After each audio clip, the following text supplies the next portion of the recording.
Military surplus, a pretty self-explanatory concept where anyone can get their hands on a number of items that were once official issue, be it large things such as vehicles, tools, equipment, or smaller ones such as firearms, personal gear, and perhaps most commonly, uniforms. If the military doesn't need it anymore, chances are good they'll sell it. Though nowadays there are numerous ways one can get a hold of surplus, be it official government auctions, wholesalers, individuals, or fully fledged military surplus companies, not that long ago this wasn't the case. Sure, the concept has probably been around as long as there has been armies and war, but the idea of a dedicated business selling said items is relatively new, with one of the earliest and largest coming in the form of Bannerman Surplus Company, which paved the way for this industry while blowing up in more than one way.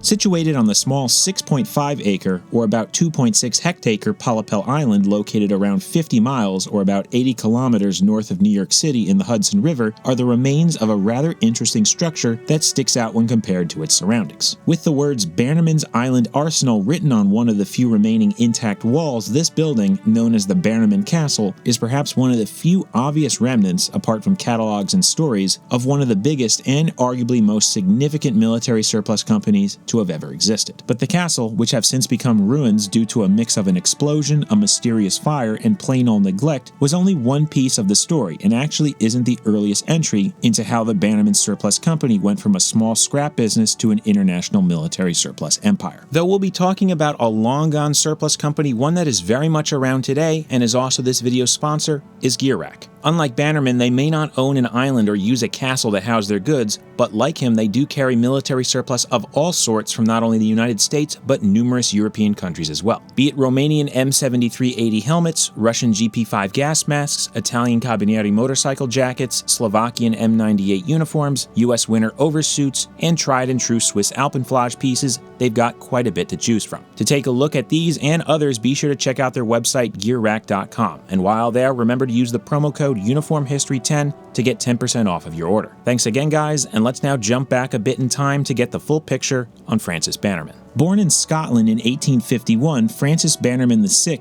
emigrated to the United States in 1854 and soon found himself assisting his father with a small naval scrap business within New York City. As the 1850s turned to the 60s, the U.S. Civil War broke out, which saw his father join the Union Navy, leaving Francis to run the business on his own, which usually saw him go out into Wallabout Bay and the surrounding areas in and around the Brooklyn naval yards in search of any sort of scrap, be it metal, chains, debris, and perhaps most significantly, large chunks of ropes from ships and naval vessels. These together would be sold for scrap, or in the case of the rope, recycled into paper. Because of this, along with a small couriering service offered to naval officers and personnel, Francis was able to help sustain his family and the business throughout the war. In 1872, long after his father returned and resumed control, Francis traveled back to Scotland for a time to try and collect even more material for operations, and while doing so, ended up getting married. Upon his return, his father lent him $1,000 to start his own business, though he would soon encounter a mix of luck, as in December of that year his father died. However, around this time during the Reconstruction era, the federal government would begin to greatly downsize the military. Over the course of the next decade or so, the U.S. government and its numerous arsenals saw much of its inventory and associated supplies be auctioned off to the public due to various factors ranging from switching to a peacetime force, upgrading materiel, getting rid of captured Confederate goods, and trying to recuperate some of the money spent on the war effort. Things like artillery, munitions, small arms, equipment, gear, and uniforms were beginning to trickle out, often being offered at scrap prices, as the government saw it as nothing more than excess or leftover material. Seeing auctions popping up all over the country, many were held on the East Coast, with a number of those occurring in and around the Brooklyn naval yards, and with Bannerman's experience with scrap, recycling, and dealing with Navy personnel, he quickly began to transition into buying and selling military surplus and related goods. At that time, many saw things like muskets, cannonballs, buckles, and various other items as nothing more than metal that could be melted down and sold off for scrap value. This was especially the case with things like captured or surrendered Confederate weapons and pieces, as they were sometimes seen with a level of contempt. So much so that they were intentionally damaged or destroyed before being put up for auction. However, there were a few, such as Bannerman, who began to realize that the collectors and secondhand market value of many of these items were far higher than the scrap, due to things like limited supplies such as certain late war pieces that never quite made it to troops, and heritage and family arms and equipment from Confederate forces that were passed down for generations, which ultimately ended up in the hands of the government. Though many of these items sold for little, there was still competition, and to get around this, Francis would sometimes employ less than reputable unacceptable practices, ranging from bidding fractions of cents on items and lots, to convincing auctioneers and those hosting them to move the dates back a day or two, which frequently saw them forgetting to alert others, leaving just Francis as the only one in attendance, to full bid rigging via auction pooling and collusion with others present. With all this new inventory coming in, Bannerman opened his first store located at 43 Atlantic Avenue in Brooklyn, but he didn't stop there, as by the 1880s he had begun to expand even more with perhaps the most famous element of his business. As the decade progressed, many other companies began to employ a new method of selling their products, catalogs, that one could subscribe to or purchase at certain locations. Arguably the most famous of these was the Sears catalog, which would continue to be published for decades, but so too was that of the one created for Bannerman's. Beginning with a small 11-page, almost pamphlet-sized one in 1884, as the years progressed, these catalogs would continue to grow in size, eventually reaching proportions by way of physical dimensions, page length, and level of details and information that they could be considered a book, with late publishings often exceeding 375 and even 400 pages. And speaking of which, in a way they actually were, as one could see them as collectors' reference guides and books before they were even a thing. This was especially the case come the 1920s when Bannerman's sons took over, where one began to focus on filling them with as much information and specifics about items and inventory as possible, but that's getting a little ahead of ourselves. Anyway, these catalogs became so significant they sort of took on a life of their own and pretty much became collectibles in their own right, even seeing anniversary publishings and reprints decades later. But anyway, back to the 1880s. As these catalogs began to make their way out into the public, as well as the continuing influx of government auctions, the business of military surplus slowly began to take shape into something that was much larger than it had previously been. As more eyes landed on the items becoming available, be they veterans, outdoorsmen, hunters, or just everyday people, more and more began to become interested, and thanks to people like Bannerman who were selling items such as firearms and swords for prices that was within reach for many, the hobby and act of collecting that had once only been accessible to more wealthy and affluent people was now available to the general public. But mail-away catalogs wasn't his only means of selling his inventory, as between 1891 and 97 he bounced around a few different locations in Brooklyn and southern Manhattan, eventually landing at 579 Broadway, which, until 1905, served as his main location for business, before he finally purchased 501 Broadway from the New York Museum of Art, only after promising them he would dedicate a wing of it to a military and firearms museum. Before jumping into the next century, though, it's worth bringing up a few more things. First was that he was not only expanding his business within New York and the United States, as he too looked towards Europe. Leasing locations and partnering with other businesses, shipments of U.S. militaria would be sent over, where they would be sold, and using that money, European and even African equivalents would be purchased and sent back to the U.S. Seeing as goods from both continents weren't as common in the other, they would be bought up pretty quickly. On top of this, older and more scarce items from around the globe started to seep into the Bannerman collection and inventory, ranging from ancient stone tools and weapons to bows and arrows and crossbows, with even specifically historic pieces relating to individuals and events, with perhaps the most cited and slightly debated instance being the links of the Hudson River chains, which were constructed and run from West Point to Constitution Island to try and prevent British ships from sailing north during the American Revolution. One of the more peculiar and lesser-known things, though, occurred in December 1889, when Bannerman's purchased the recently bankrupt Spencer Repeating Shotgun Company, which had produced the world's first pump-action shotgun, where for the next 15 years various models of shotguns and rifles under the Bannerman name would be produced. In 1894, there was even a court case between the company and the Winchester Repeating Arms Company regarding copyright infringement, which has a few videos online covering the case and the specific relevant models in great detail. Long story short, though, Bannerman lost, and the company continued production until 1904 under the Bannerman name, when operations were stopped and the machinery was sold, as Francis wanted to focus his full attention on military surplus. However, among all of this, one major event was transpiring that would greatly add to the legacy of Francis and his company: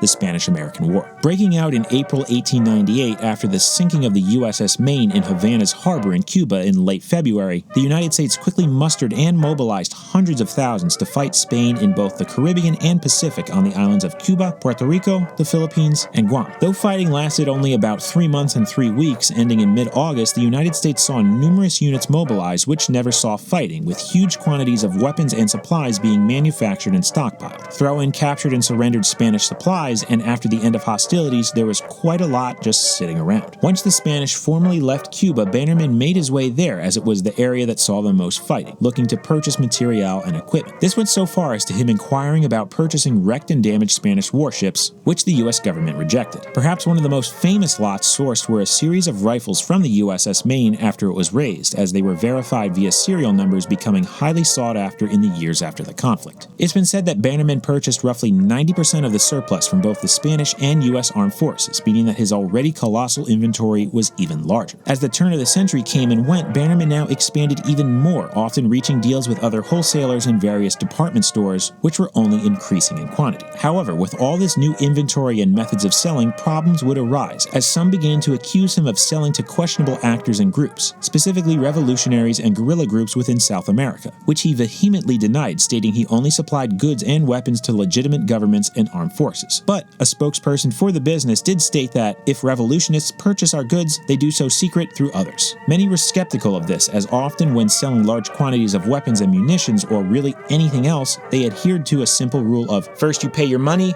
then you get the goods, with items being transported to piers and other ports to be sent off to places unknown, as once the payment was made, it was out of their hands. But the business did have a strict policy of not selling weapons to minors. One large-scale and interesting example of selling to foreign actors was said to have come when Bannerman offered tens of thousands of rifles, munitions, bags, uniforms, and so on to the Japanese in 1905 during the height of their war with Russia. Another instance of him offering goods came during the First World War, where he wrote to the New York State Guard offering a large quantity of supplies to them for the effort, which was turned down. However, this, and an issue surrounding older naval cannons, brought on accusations of war profiteering. Refitting older naval cannons he bought for tens of dollars before the war, the government had reached out to inquire about buying them back, but the price point for each was in the thousands, causing a bit of a stir. Some argued that the prices stated were just the ones listed in his catalog, as they had been for years, while others believed this was profiteering. With newspapers reporting on it, the story spread, and contention began to rise, leading to the issue reaching the floor of the United States Congress, seeing some defend and others attack his person, with the claims of treason even being brought up due to the past dealings with foreign nations and entities. This period of investigation and debate went so far as to see the U.S. Navy send a ship to the Pollepel Island Arsenal, which we'll be talking about momentarily, to search for evidence and monitor activity. Ultimately, no wrongdoing was found. As for the cannons, a price tag of $6,000 per piece was reached, with a few even being donated and installation services being waived. But before all of this, another more significant and dangerous problem had arisen. Though having a showroom and various means of selling goods by and large, most of it was still being housed within locations in the Brooklyn Naval Yards and Manhattan. Facing storage limitations and increased scrutiny from local officials regarding the enormous quantities of explosives in a dense urban area, Francis was facing pressure. However, supposedly thanks to a kayaking trip one of his sons took up the Hudson River, the small island of Pollepel was discovered as a solution. As stated at the start of the video, this island was relatively close and easily accessible by boat via the Hudson River. Somewhat remote and out of the way of large population centers, it could serve as the perfect location to safely house his inventory. The island itself, though, had quite a storied history surrounded by both fact and legend. Early on, it's been said native people steered clear of it after sundown, as they believed it to be haunted by malevolent spirits. As far as its name, there are a few supposed origins, with some ranging from the simple to more specific and extensive. The most straightforward was that Pollepel was a derivative word for a term used by natives to mean the land between. More specific ones related to an alleged old Dutch practice of leaving sailors on it during the 1600s. One version tells of ships depositing novice sailors on the island as a token of goodwill to appease the Heer of Dundersburg, sometimes referred to as the Storm King, an evil goblin who, along with his army of imps, could conjure sudden storms and ill fortune to those venturing up the river, with another version simply saying the practice was a sort of hazing or punishment for drunk or unruly sailors. Either way, upon their trip back south, they would pick up the sailors out of the water in large pollepels, the Dutch word for soup spoon or ladle. Finally, a story from the 1700s tells of a girl named Pollepel, who one winter's day while sledding and enjoying herself on the frozen Hudson River nearly died when a chunk of the ice broke away with her on it and began floating away. She was able to reach the island and eventually was rescued, leading to the island being named after her. But the island itself isn't just a curiosity because of its name, but rather what actually, or in this case nearly, occurred on it, as during the American Revolution, the Hudson region north of Westchester County was mostly held by the Continental Army, or those along aligned with their cause, and as such saw many preventative measures against the British. The island was no exception, seeing over 100 water-based chevaux de frise, or chain-spike logs, run from the island to the western side of the river at Plum Point. Later on in the war, George Washington was said to have planned to use the island as a prison to house captured British troops, though it seems nothing of note ever came from that. Anyway though, by the time the Bannermans stumbled upon it, the island was owned by the Taft family, which sold it to them for $1,600 in late 1900, with the only stipulation being that no alcohol would be produced or sold on it. A few months later, in 1901, construction would begin on the massive warehouse and accompanying walled harbor, with another structure, a small summer home, beginning in 1905. The designs were said to have been created by Bannerman himself and influenced by a variety of architectural styles he had encountered on his trips in and around Europe. Stories have swirled regarding the design and structural efficiency of the buildings found on the island, as the schematics were supposedly interpreted by crews as they built them over the course of nearly 20 years, with some construction material being made and sourced cheaply, while others such as rebar and decorative spheres embedded inside of and on the walls being repurposed barrels, bayonets, and even still live cannonballs. Regardless, over the course of the 1910s, the Bannermans would enjoy summer days on the island, keeping livestock, traversing and maintaining the many pathways and gardens created by Francis's wife Helen, and even exchanging friendly cannonball shots into the Hudson River with the nearby West Point Military Academy. That would be interrupted though on November 26, 1918, when Francis Bannerman died at the age of 68, with his obituary in the New York Times stating the cause as overwork. Earlier that year though, two of his three sons, David and Francis VII, had taken control of the business, renaming it Francis Bannerman Sons. For the next 2 years, things stayed pretty quiet, but that changed with a bang, quite literally, as a large portion of the warehouse was blown across the area, landing in the river and along the eastern shore, with the explosion reportedly heard up to 75 miles or about 121 kilometers away. The cause of it? A mix of improper storage, heat, and deterioration of assorted munitions kept there. This event would in a way mark the beginning of the end for the business, as the two brothers, though continuing to run it, didn't put much effort into replenishing stock due to the extensive quantities already collected. Instead, they would focus more on building out the catalogs, as mentioned earlier, in both length and detailed information. Over the next few decades, things were more or less business as usual, seeing a slow ramping down of things, exasperated by the Great Depression and World War II, with the two brothers eventually dying in 1945 and 1957. Come 1958, the next generation under Charles Bannerman took control, but by then the family didn't have much interest in running the business, and so things started to shutter and close down. Between 1958 and 1960, pretty much all of the remaining New York City locations, those being warehouses and the 501 store and showroom, were closed and sold off, though to no one's surprise, an assortment of still live munitions was discovered in the lower levels, prompting a swift response by city officials. As for inventory, it was either auctioned off, donated to the Smithsonian, or transferred to a smaller store which was opened up by an employee, James Hogan, in Blue Point, Long Island, who would eventually go on to purchase the business outright from them in 1967. As for the island, Charles had wanted to try and repurpose it for other ventures, though nothing came to fruition, leading him to seeing about selling it to the state. New York was interested, but said they would have to clean up all of the live munitions, as things like shells, cannonballs, cartridges, and various other items were still stored there, as well as scattered all across it thanks to the 1920 explosion. And so in 1958, the Bannermans contacted officials from the armed forces about ordnance disposal, but they wanted nothing to do with it, leading to Service Armament Company being hired for the task, which ended with nearly 100% being removed. When the 1960s rolled about, private companies, vendors, dealers, and individuals were encouraged to visit the island to help buy up remaining stocks, with items going for extremely low prices, which teetered out in 1967 when the island was finally sold to Jackson Hole Preserve, a non-profit conservation organization founded by Lawrence Rockefeller in 1940 for just over $108,000, which in turn was swiftly donated to New York with the end goal to incorporate it into the state park system. The problem was New York didn't know what to do with the land and the structures on the island, as getting people to and fro, let alone the maintenance of it, would be a challenge, and so they simply barred anyone from going there, but that didn't entirely stop some. In 1969, remains of the structure mysteriously caught fire, leading to large portions of the building being destroyed. Seeing as it was on an island, coupled with the possibility of any potential remaining munitions still being present, the nearby Beacon Fire Department elected to focus on preventing the fire from spreading along the shore. Burning for 3 days, the aftermath saw the cause of the fire remaining something of a mystery, with the prime theory being arson, leading to all sorts of speculation, with the two primary ones being it was simply caused by vandalism, with another being it was was orchestrated to prevent people from trespassing. As for the Bannerman surplus business, the selling of pieces by the family more or less ended in the early 1970s, but the Blue Point store would remain around until the end of the decade. With only catalogs, stories, and the remnants of the Island Arsenal for the next few years, things seemed to fade into obscurity, with the island, and in a way the once great company, being mostly forgotten about, seeing what remained of its structures slowly crumble and collapse. But thanks to a few, that was halted in the 1990s. In 1994, the not-for-profit Bannerman Castle Trust was incorporated, and over the next 10 or so years got to work with the ultimate goal of reopening the island and its structures to the public for tours, which was achieved in 2004 thanks to donors and support from the state. But it didn't end there, as plans to utilize the island for other purposes related to art and live events were also planned. And so incrementally through the 2000s and 2010s, renovations and improvements were conducted, and though there was still some issues relating to sudden collapses of sections, by the 2020s the remaining portions of the structures were more or less shored up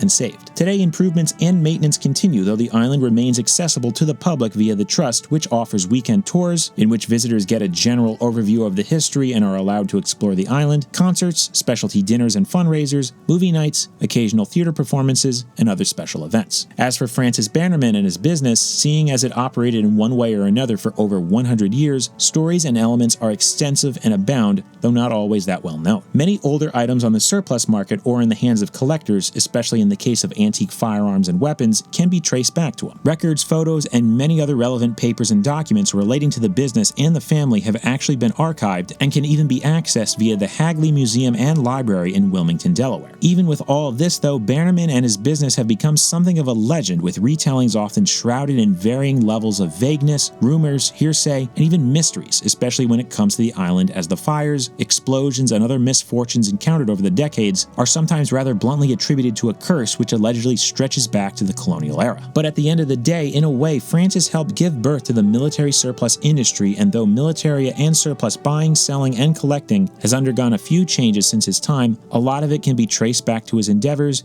be they good or bad. But anyway, today the name Francis Bannerman may not be known to the general public, but he was more or less a pioneer in his field, granted a somewhat eccentric and enigmatic one. Due to his purchase of Pollepel Island in the Hudson River and the construction of what is now known as the Bannerman Castle, his legacy and story has become intertwined with it, and quite a bit of information readily available out there is often angled towards the island and its unique history. Now, obviously, not everything could be covered, so if you want to learn more about Bannerman, his business, or the island, there are plenty of resources, from books and videos to articles in historic groups to the aforementioned library and even the on-location tours. But hopefully this video served as a good jumping-on point for it and was enjoyable and informative. Now, this one was a little different from the typical format seen on this channel in both topic and the way it was presented. Again, a thanks to Gear Rack for sponsoring this video, and if you found it interesting, why not leave a like and subscribe to the channel if you haven't yet done so. If not, fret not, just be sure to head back soon for more of the history of, right here on Uniform History.